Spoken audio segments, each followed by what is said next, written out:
Deixa eu mostrar aqui, então, esse trecho aqui da divergência entre o Alexandre de Moraes, o nosso Xandão, e o André Mendonça, terrivelmente evangélico. A gente vai ver aqui como é que foi essa discussão. Para dar uma contextualizada, o André Mendonça meteu o Flávio Dino e o governo Lula no meio de tudo, tá? Vamos ver aí como é que foi, falando dos atos antidemocráticos. Justiça. Eu fui ministro da Justiça. Quem me conhece, o senhor sabe. Também trabalhou no Palácio do Planalto, na subchefia de assuntos jurídicos. Em todos esses movimentos de 7 de setembro, como ministro da Justiça, eu estava de plantão com uma equipe à disposição, seja no Ministério da Justiça, seja com policiais da Força Nacional que chegariam aqui em alguns minutos para impedir o que aconteceu. Eu não consigo entender, e também carece de resposta, como que o Palácio do Planalto foi invadido da forma como foi invadido. Vossa Excelência sabe o rigor de vigilância e cuidado que deve haver lá. O fato é o seguinte, eu não vou entrar nesse mérito hoje, acho que não nos cabe. É o passivo-agressivo. Você sabe que o Palácio, né, não sei como que entraram tão facilmente ali no Palácio, como é que as pessoas entraram, quem deixou, por que o Flávio... Mas eu não quero entrar nesse assunto. Mas já entrou. E aí, daqui a pouco, vai ter a lapada do Xandão. E, pelo menos da minha parte, não é intenção entrar nesse mérito hoje. A minha intenção é avaliar a conduta do senhor Aécio Lúcio Costa Pereira. Benção, André, se me permite, já que Vossa Excelência entrou, nesse caso, as investigações demonstram claramente o porquê houve essa facilidade.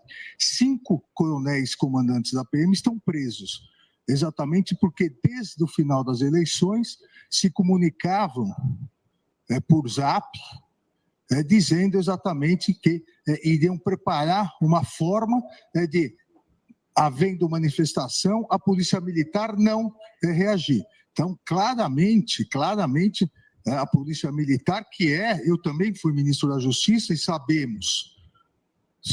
O Xandão mandou aquela, né? Você acha que isso é muita bosta? Eu também sou. Também já fui ministro da Justiça. E sei que o senhor está falando besteira. O senhor está falando uma bobagem. André Mendonça, que depois que deixou o cabelo, que foi para a Turquia, né, no navio carequeiro lá da Turquia, pôs cabelo, assim como o Fux, assim como o Cássio Nunes Marques, e agora o Zanin também é adepto, com certeza será adepto dessa prática, né, de ter o cabelo um pouco maior. Tá se achando, né? André Mendonça está se achando bonito, gostoso. Mas vamos ver aqui como é que o Xandão reverteu aí essa narrativa do André Mendonça. Sabemos nós dois que o ministro da Justiça não pode utilizar a Força Nacional se não houver autorização do governo do Distrito Federal, porque isso fere o princípio federal. Não em relação aos prédios federais. Mas não em relação à Praça dos Três Poderes. Mas em relação às edificações federais, ele pode e deve com conter. todo respeito, Vossa Excelência, querer falar que a culpa do 8 de janeiro foi do ministro da Justiça... Vossa Excelência que está dizendo isso. É um absurdo. Vossa Excelência que está dizendo isso. 5 comandantes estão presos. Muito embora eu queria e o Brasil quer ver esses vídeos do Ministério da Justiça. Você viu que ele fala aí, o Brasil quer ver estes vídeos, esses áudios, quer ver os vídeos, as imagens do Ministério da Justiça. Que Brasil é esse? Por um acaso, o André Mendonça trabalha na Quest, no Ibope, antigo Ibope, no Datafolha, né? Da onde ele tira isso? O Brasil quer saber. Da onde surge? O Brasil. Brasil, não quero saber. Eu sou brasileiro e eu não quero saber. Eu já tenho todas as provas aqui que a gente necessita, né? Então, o André Mendonça é um roteador de zap, né? É impressionante. O cara fica recebendo fake news e fica falando no STF. Você vê o nível do juiz, do ministro que a gente tem ali no STF. O André Mendonça com esse tipo de fala, né? O Helder foi de Chibira. O Helder foi de Chibira. Já tá tomando suas doses de café de cold brew com vodka. Esse ministro da Justiça que sucedeu Vossa Excelência fugiu para os Estados Unidos, fugiu. Eu sou advogado de ninguém E jogou, aqui, ministro jogou o celular dele no lixo. Eu não sou advogado foi de preso. ninguém. E agora Vossa Nem Excelência, nem Vossa de Excelência A nem de vem, B. Vossa Excelência vem no plenário do Supremo Tribunal Federal, que foi destruído, para dizer que houve uma conspiração do governo contra o próprio governo. Tenha Não dó. coloque palavras na minha boca. Tenha dó. Não coloque palavras na minha boca. Não coloque palavras na minha boca. Já entendemos. Tenha dó, Vossa Excelência. Não, eu tenho a impressão só que... Essa paulada foi boa do Xandão, hein? A gente vai... tem alguns outros vídeos, né? Principalmente do Gilmar Mendes e o próprio Xandão, que se deram muito... Falaram palavras fortes ali, né? Contundentes, né? Porque não dá para ficar ouvindo o que o Cássio Nunes, o que o André Mendonça tem para dizer, sem falar absolutamente nada, né? Exatamente. E, na verdade, o Cássio Conká também foi muito mal ontem. Né? Muito mal. Foi um voto infantil, né? Muito. Assim, era um parque de diversões, era um domingo no parque. Ali não estava acontecendo nada, calhou de um ou outro quererem destruir os três poderes. Do nada, né? Não foi nada combinado, não tinha intenção. A gente tem os votos aqui dos ministros, né? Como é que votaram? Como é que votou cada ministro aqui, Helder? Ó, o Alexandre de Moraes, pena de 17 anos. Cristiano Zanin, que estavam com muita expectativa do que iria acontecer, né? Votou por 15 anos. Já o Cássio Nunes, 2 anos e meio. Tá bom, 2 anos e meio. André Mendonça, 8 anos. O Edson Fachin, 17 anos de prisão. Luiz Roberto Barroso, 10 anos de prisão. Carmen Lúcia, 17 anos. Gilmar Mendes, 17. E Rosa Weber, também 17 anos, dando maioria ali para que essa pena de 17 anos foi julgada e ele foi condenado a todo esse tempo aí, com 15 anos de detenção, né, de regime fechado. Né?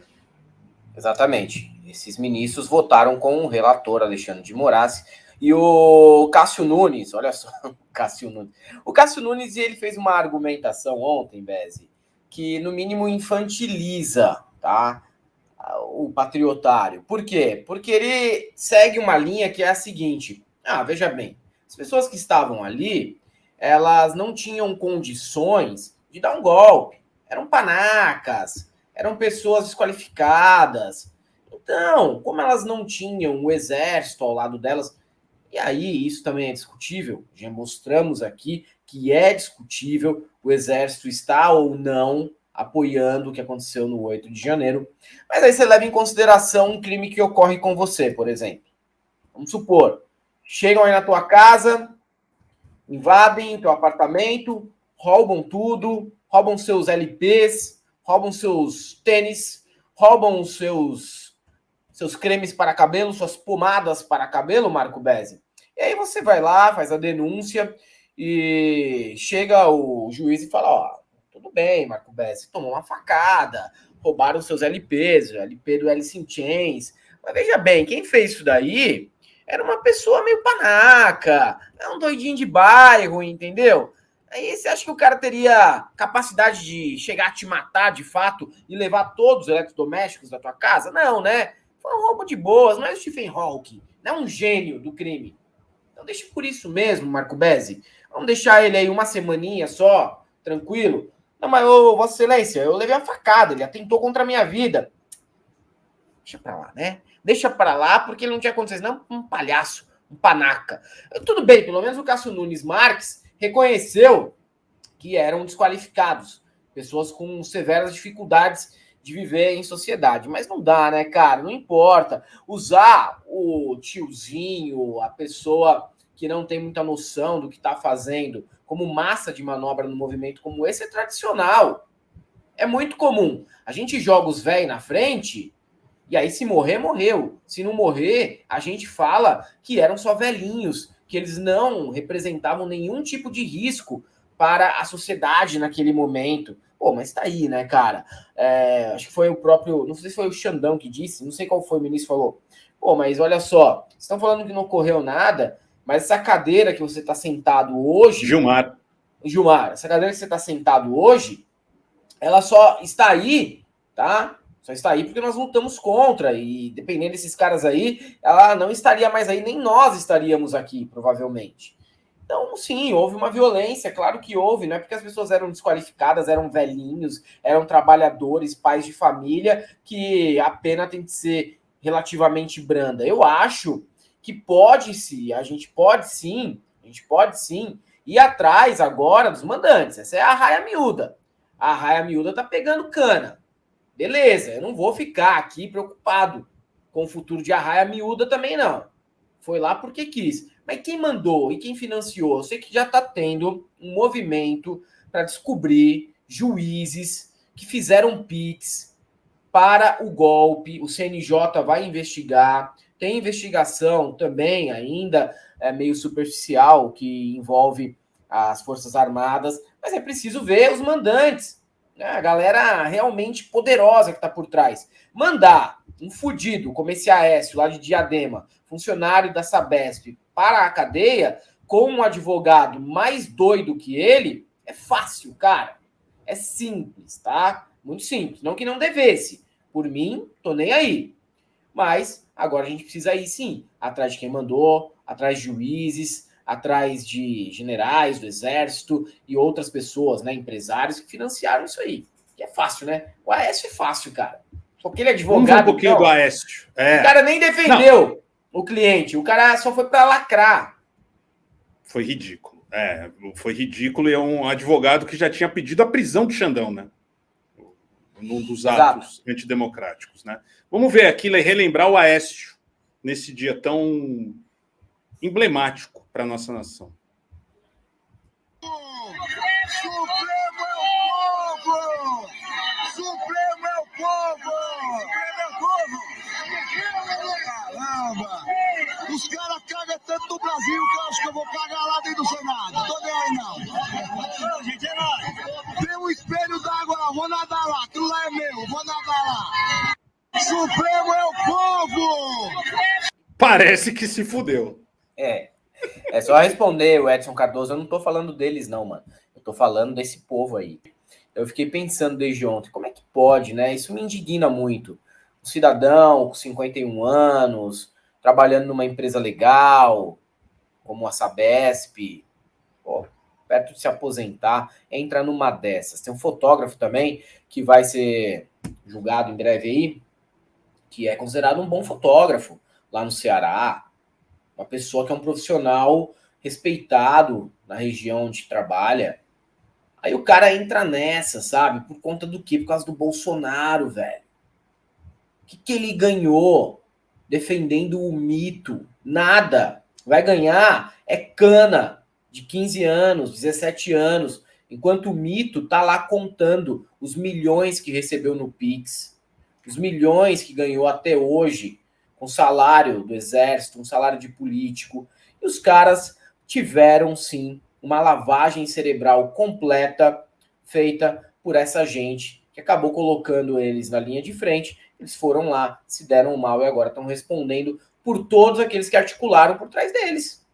Eu fico até um pouco, de verdade, assim, mas de leve. Você sabe que eu não ligo muito, mas de leve, eu fico com pena, bicho, da família dos caras.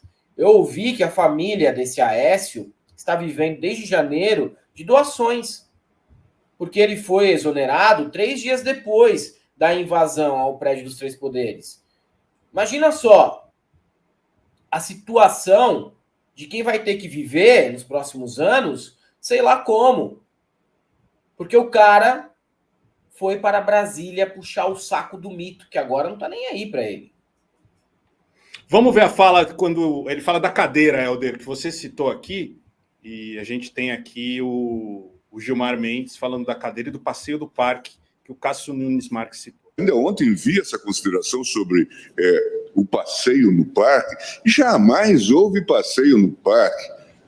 Não se tratava de passeio no parque, ministro Cássio. Nem de um incidente. A cadeira que o senhor está sentado, depois... A cadeira que o senhor está sentado estava lá na rua, no dia da invasão. É só para justificar mesmo, essa expressão não foi minha. Não fui eu que... Tirando o time de campo. Eu não falo nada, quase. Eu tô aqui quietinho, você vai falar comigo. Eu tô Você nem como eu parei aqui Isso. no Supremo. Tu sei o que eu tô fazendo. Pô, o Sabe, eu tô aqui Bolsonaro com meu vai me coloca cabelo. em cada uma, pô. O Bolsonaro vem me coloca em cada enrascada. Eu nem era pra eu estar aqui. Não deve ser fácil tomar lapada do Gilmar Mendes, cara. Não, do Gilmar é Então, embaçado. está longe de se tratar disso. É Gilmar. preciso que a gente contextualize isto. Ainda ontem vi essa. Muito bom. Passeio no parque. Não sou não. Não sou não. Nem passeio no parque, nem despasseio. Apenas Cássio com K. Exatamente. Não, na hora de entrar aí no Supremo, ô Cássio Nunes Marques, os caras entraram aí. Vai pensando você que não zoaram tuas coisas também, não.